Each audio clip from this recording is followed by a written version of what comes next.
ഒരുപാട് സങ്കടമുണ്ടാക്കുന്ന ഒരു ദുഃഖ വാർത്തയാണ് ഇന്ന് നമ്മളെ തേടിയെത്തിയത്. ആഗോള കത്തോലിക്ക സഭയുടെ തലവനായിട്ടുള്ള ഫ്രാൻസിസ് മാർപ്പാപ്പ അദ്ദേഹം ഇന്ന് ഈ ലോകത്തോട് വിട പറഞ്ഞിരിക്കുകയാണ്. 88 വയസ്സാണ് അദ്ദേഹത്തിന്റെ പ്രായം.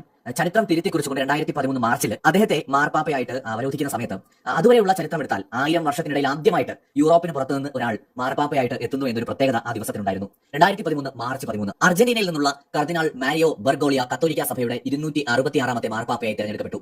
ലാറ്റിൻ അമേരിക്കയിൽ നിന്നുള്ള ആദ്യത്തെ മാർപ്പാപ്പ ഫ്രാൻസിസ് മാർപ്പാപ്പ എന്നറിയപ്പെട്ട മരിയോ ബർഗോളിയ 1272 വർഷങ്ങൾക്ക് ശേഷമാണ് യൂറോപ്പിന് പുറത്തുനിന്ന് ഒരാൾ മാർപ്പാപ്പയായി എത്തുന്നു എന്ന ചരിത്രം കുറിച്ചുകൊണ്ട് ആ ഒരു പദവിയിലേക്ക് എത്തിയത്. അദ്ദേഹം ഇന്ന് ലോകത്തോട് വിട പറയുന്ന സമയത്ത് നമ്മൾ ഇന്ത്യക്കാർക്ക് കൊണ്ട് ഒരു വലിയ നഷ്ടം. ഈ വർഷം 2025 ഇന്ത്യയിൽ സന്ദർശനം നടത്താനായിട്ട് അദ്ദേഹം ഇരുന്നതാണ്. ഇന്ത്യയുടെ പ്രധാനമന്ത്രി നരേന്ദ്രമോദിയുമായിട്ടുള്ള കൂടിക്കാഴ്ചയിൽ നരേന്ദ്രമോദി രാജ്യത്തിന്റെ ഔദ്യോഗികമായ ക്ഷണം അദ്ദേഹത്തിന് നൽകുന്നു. ആ ക്ഷണം അദ്ദേഹം സ്വീകരിക്കുന്നു. 2025 അദ്ദേഹം ഇന്ത്യ സന്ദർശിക്കുമെന്ന് ഏറെക്കുറെ ഉറപ്പായ സമയത്താണ് അദ്ദേഹത്തിന്റെ ആരോഗ്യനിലയിൽ കാര്യമായ പ്രശ്നങ്ങൾ ഉണ്ടാവുന്നു. അദ്ദേഹത്തിന്റെ ആരോഗ്യസ്ഥിതി മോശമാകുന്നു. അങ്ങനെ അദ്ദേഹം തുടർച്ചയായിട്ട് ഇപ്പോൾ ചികിത്സയിലായിരുന്നു. ഇപ്പോൾ ഇന്നേ ദിവസം 7:35 പുലർച്ചെ അദ്ദേഹം മരണപ്പെടുകയാണ് ഉണ്ടായത്. 1936 ഡിസംബർ 17 അർജന്റീനയിലെ ബ്യൂണസ് ഐറസിൽ റെയിൽവേ തൊഴിലാളിയായിട്ടുള്ള മരിയോ ജോസ് ബർഗോളിയയുടെയും സാധാരണക്കാരിയായ വീട്ടമ്മയായിട്ടുള്ള മരിയ സിവോറിയയുടെയും 5 മക്കളിൽ ഒരാളായിട്ടാണ് അദ്ദേഹം ജനിക്കുന്നത്. ഇറ്റലിയിൽ നിന്ന് കുടിയേറിയ ഒരു മധ്യവർഗ്ഗ കുടുംബമായിരുന്നു ഫ്രാൻസിസ് മാർപ്പാപ്പയുടേത്. സാധാരണ കുടുംബത്തിൽ ജനിച്ച് അവരുടെ പ്രശ്നങ്ങൾ കണ്ടറിഞ്ഞ് അനുഭവിച്ച് ഇടപഴകി അവിടെ നിന്ന് വളർന്ന് താഴെ തട്ടിൽ നിന്ന് അദ്ദേഹം ഈ ഒരു വലിയ പദവിയിലേക്ക് എത്തുകയാണ് ഉണ്ടായത്. എല്ലായ്പ്പോഴും ശാന്തനായിരുന്നു, പ്രസന്നവദനായിരുന്നു, എല്ലാ മനുഷ്യരോടും കരുണയുടെ ഭാവത്തിൽ എപ്പോഴും ഇടപെട്ടിരുന്ന സംസാരിച്ചിരുന്ന വ്യക്തിയായിരുന്നു. എല്ലാ മനുഷ്യർക്ക് വേണ്ടിയിട്ടും ഇപ്പോൾ അദ്ദേഹം ഒരു ക്രിസ്ത്യൻ സഭയുടെ ഏറ്റവും ഉയർന്ന പദവി വഹിക്കുന്ന ആളായിരുന്നിട്ട് കൂടി അദ്ദേഹം എല്ലാ മനുഷ്യർക്ക് വേണ്ടിയും സംസാരിച്ചിട്ടുണ്ട്.